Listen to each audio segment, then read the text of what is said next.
Bonjour. Vous êtes président du DPPC. Nous avons reçu plusieurs appels.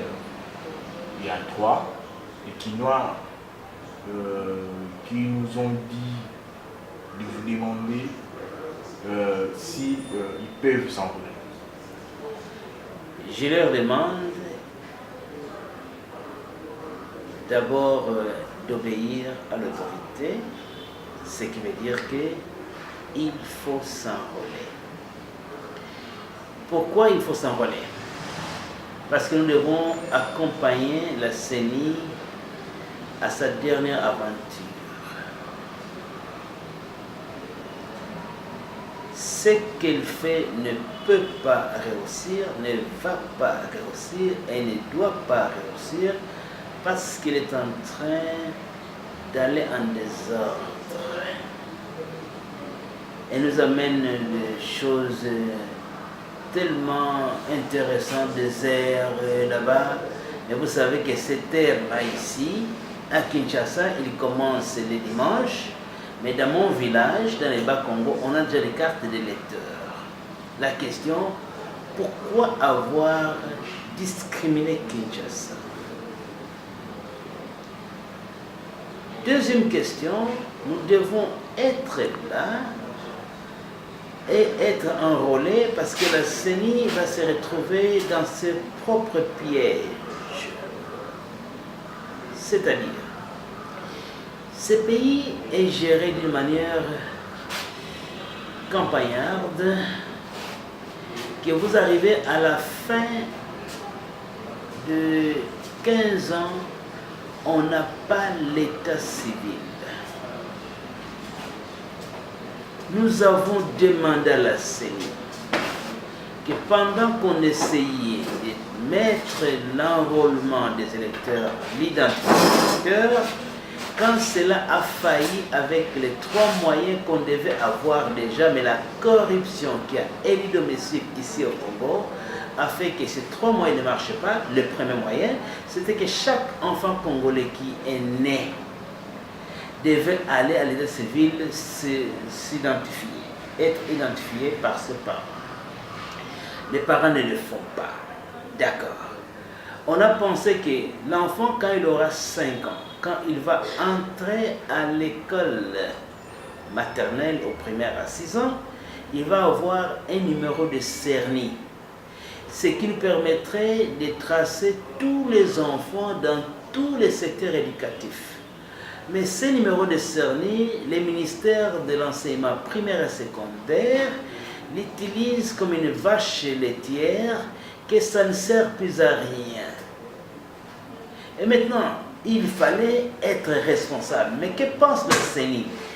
D'une manière aussi incroyable que ça, le CENI a pensé qu'on pouvait arriver à trouver 3 de ses amis, on les amène devant la CENI, il dit voici, ces 3 sont déjà des électeurs et ils deviennent des Congolais. C'est incroyable. Et les politiciens ont aussi mis un frein à main à partir du Parlement qui dit qu'il y a un moratoire sur la nationalité. Nous avons supplié la CENI d'utiliser ce que le mot que j'ai entendu qu'il a employé à Kinshasa, la formule des cascades, laquelle je parle longuement dans les plans d'État, et que la CENI n'a pas maîtrisé et devait commencer par se ressourcer et voir comment ça se fait. Fort malheureusement, nous avons maintenant un problème très grave à Kinshasa. La CENI commence des élections demain, samedi, dimanche. Nous allons nous enrôler. Et si vous regardez les cartes des lecteurs, les noms que les gens ont mis dans les cartes des lecteurs, c'est incroyable. On prend Tom and Jerry, on met un nom au milieu, il devient celui-là. Les Congolais ne connaissent pas d'abord qu'est-ce qu'un prénom, qu'est-ce qu'un nom, et ainsi de suite. Donc, quelqu'un va s'appeler Michel Bokotazola, ou bien Bokotazola Michel, ils pensent la même chose. Un désordre incroyable, inacceptable pour un pays qui est déjà indépendant depuis 1960. Vous n'avez pas terminé, vous avez un autre problème. Quand quelqu'un est parti maintenant pour s'enrôler, il s'appelle Tom Mochoko Jerry. Et lui devient celui-là. Dès qu'il amène 3 de ses amis qui ont déjà des cartes d'électeurs. Mais nous avons maintenant 4000 Congolais évadés à Kinshasa. À supposer que ces gens voulaient masquer leur identité. Et nous n'avons pas l'état civil qu'on demande à la CENI d'avoir dans toute responsabilité.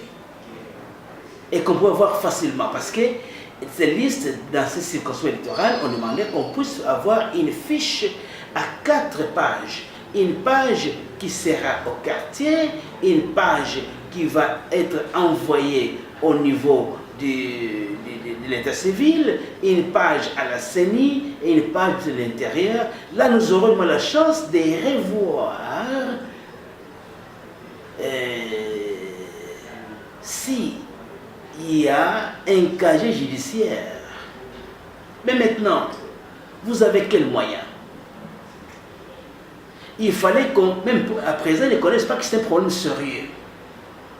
Que vous commencez maintenant, quand vous avez dans la ville un minimum. Je ne sais pas de combien encore, je ne sais pas combien parce que j'ai entendu, il y avait 3 chiffres, je ne sais pas de quel chiffre. Le premier était un peu intéressant parce qu'il est petit, on m'a dit qu'apparemment il y avait 55 évadés.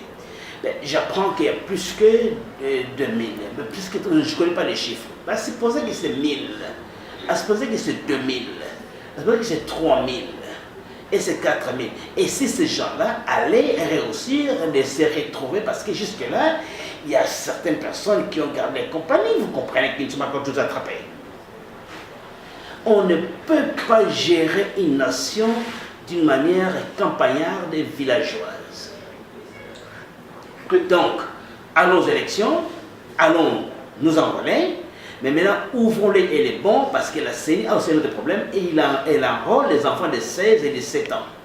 Sans savoir, elle complique l'existence.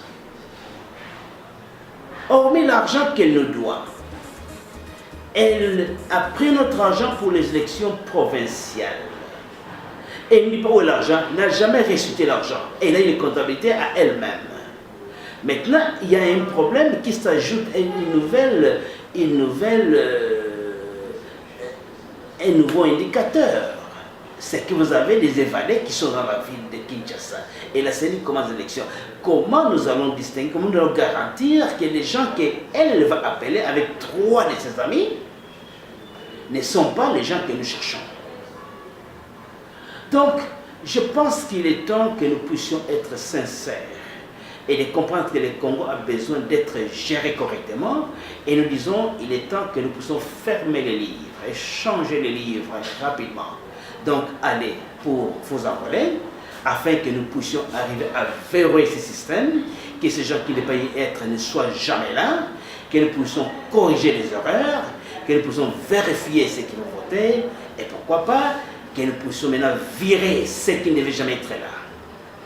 Professeur, si je vous comprends, vous demandez que nous puissions Ce que nous avons proposé était simple. La CENI avait un problème très sérieux. Elle a hérité un système en déconfiture. C'est-à-dire que l'administration était occupée à faire des fêtes et des célébrations et à circuler la ville avec la fanfare et d'autres choses qu'ils ont oublié qu'il fallait avoir l'état civil. Bon, comme cela est passé, puisque la CENI doit avoir des circonscriptions électorales, on ne peut les prendre que là où les gens habitent. Donc c'était possible que si nous le faisons même maintenant, quartier par quartier, et que les gens identifient les gens qui habitent dans leur quartier, les rendre responsables, les rendre, qu'elles soient une démocratie participative, eh bien nous aurons eu quoi? Que les gens qui habitent dans les quartiers, vous donnez à 2 jeunes gens de l'argent, 1000 $ par enfant, et qu'ils participent à l'équation, eh bien tout ceci qui risque d'arriver ne peut pas arriver. Nous les demandions depuis 2011. Ils ne veulent pas écouter. Maintenant, nous avons un problème. Le problème qui est là, que nous avons des escapés qui sont dans la ville, comme ça, et les cartes d'électeurs, je réponds, ont des noms tellement bizarres. On ne connaît pas quels sont les prénoms, quels sont les noms, et donc il y a tout un désordre incroyable. Donc il y aura des gens qui prendront le Tom et Jerry, il met quelque chose au milieu, bon, moi j'appelle Jerry Compoto, Tom, et il devient Tom, et c'est son nom maintenant, désormais dans les cartes d'identité, il devient congolais. Ça c'est dangereux. Donc nous avons pensé que si la CENI était responsable, elle aurait agi dans toutes les responsabilités. C'était d'abord d'identifier et d'enrôler les électeurs. C'est ça qui était sa mission. Identification et enrôlement des électeurs. Mais comment allez-vous identifier là où il y avait l'absence de l'état civil? On pouvait le faire là où ils habitent, dans les quartiers, avec un fichier là, écrit à la main, pour qu'on puisse avoir des centres de compilation au niveau du village, dans les territoires, on doit avoir ça, et au niveau de la ville, c'est au niveau de la commune. Et vous mettez nos jeunes gens au travail. Et là, ça reprend encore ce que Jean peut dire, que si on les avait, ces jeunes gens-là, et qu'on les payait 1000 $ chacun, et ils avaient fait un bon travail, eh bien, ils pouvaient arriver à savoir, à identifier les Congolais qui habitent dans les quartiers. Mais on ne connaît même pas, on dit, allez à la zone la plus proche. Bon, d'accord, j'amène mes 3 amis qui me disent que c'est là où j'habite, c'est terminé. Et ça, le danger. Donc, nous demandons les Congolais d'aller s'enrôler massivement, parce qu'il est temps que maintenant, comme c'est Kinshasa, ça doit être notre base de vérification de toutes ces comédies, pour que nous puissions avoir des élections qui vont être à l'heure qu'on prévit. Plus tard, au 31 décembre, il y aura déjà des élections. Eh bien, nous allons demander que la CENI, au plus tard 90 jours avant le 31 décembre, que la CENI appelle les collèges électoraux. Si ça n'est pas appelé, donc la CENI ne peut pas arranger les élections parce qu'elle a violé la loi électorale. Professeur, merci. Je vous remercie que les peuples congolais soient vigilants, soient prêts à virer, soient prêts à verrouiller le système, allons tous voter. Merci. Et Dieu bénisse le Congo.